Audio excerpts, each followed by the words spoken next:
Hey, it's Councilman Salters, Councilman Grove. and we're here for our first council recap of 2021. And I'll probably mess that up and say 2020 at times because, hey, that's how you start off the new year. Yep.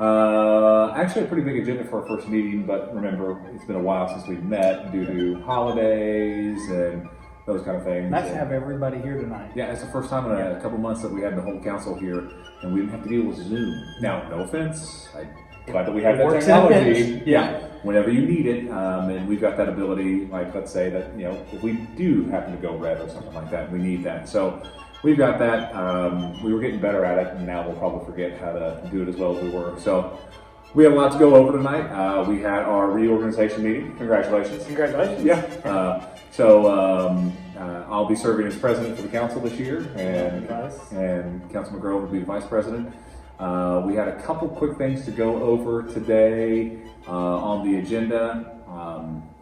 Commissioner Brink came in and discussed road improvements that the county was doing and opportunities that the city would have to be able to partner with them. And I think that's that good line of communication with our other entities of government. Yeah, I think that's going to be important. Yeah. And it's not nice to see him come in and address us. Yeah. And the key thing is, obviously, I've got a pretty good relationship with Commissioner Brink. I was on council. Worked together before, haven't you? I was on council with him as a young lad, but I'm still the young guy on the council. Yeah, right? yeah, whatever. Yeah. He came in and discussed those things, and the key thing, and we've made some changes too, which is really important when it comes to like committees, like interlocal or intergovernmental relations. I'll be meeting with our commissioners, specifically Commissioner Brink, at least once a month to be able to kind of share information. And then we're going to reach out to our county council counterparts to be able to kind of keep those lines of communication open. Because the key thing that we've learned, specifically in this time of COVID, is you need those lines of communication open. You've got to be able to work together. And I think you've seen a lot of that in Vincennes and Knox County. So we're just going to strengthen those and move forward with that. And it was nice to have Commissioner Brink here. Yeah.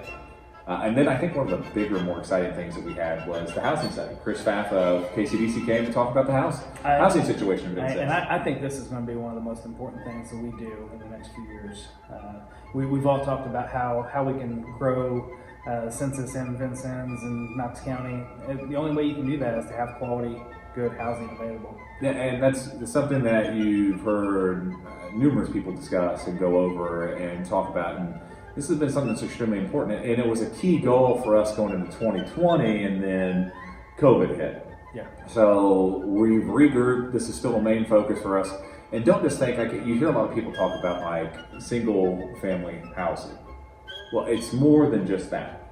It's apartments, it's starter homes, it's that, hey, I want to expand my home, I got a bigger family, it's remodeling homes, it's all those things and above.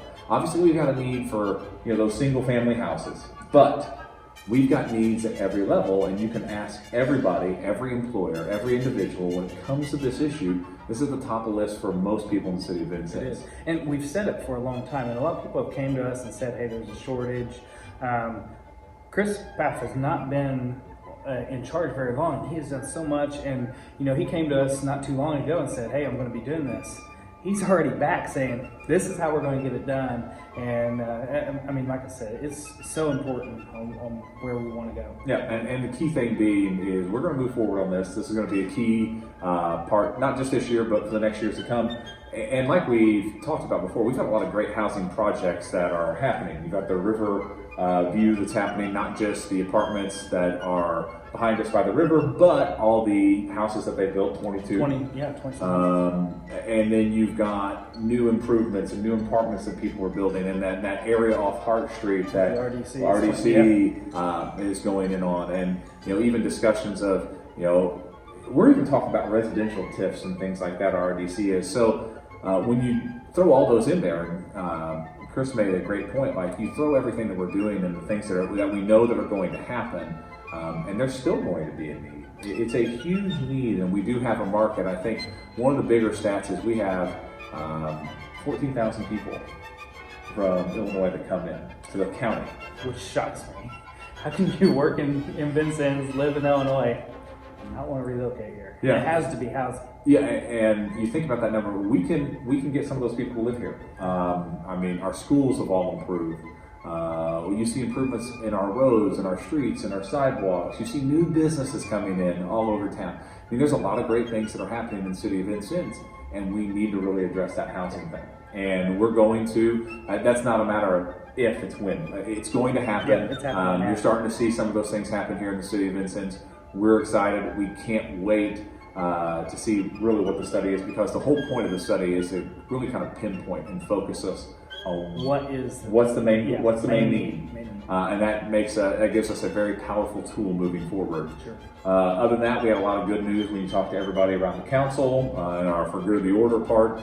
I think one of the biggest things and one of the biggest messages, the vaccine clinic is up and running, starting today. If you are 80 and older, you could go to ourshot.gov and register there, or call 211.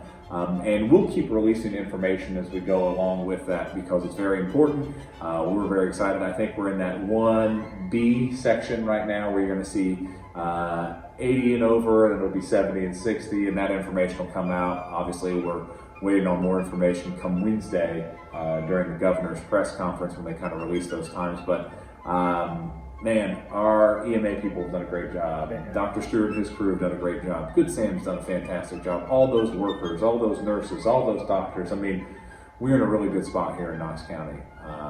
We're kind of holding steady where we're at. And if you look around counties comparative to us, we're really doing well. Yeah. So it's going to be a great year. There's a lot of great things on the horizon. I'm excited. I'm excited. He's very excited.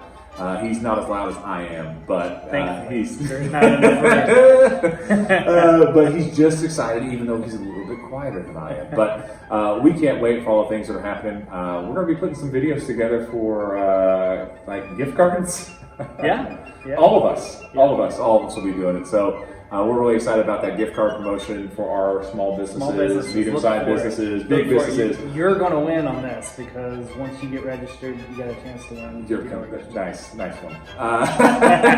So that's what we got for our January 11th meeting, and we will be back here in 2 weeks. 2 weeks. Have a good one. See ya.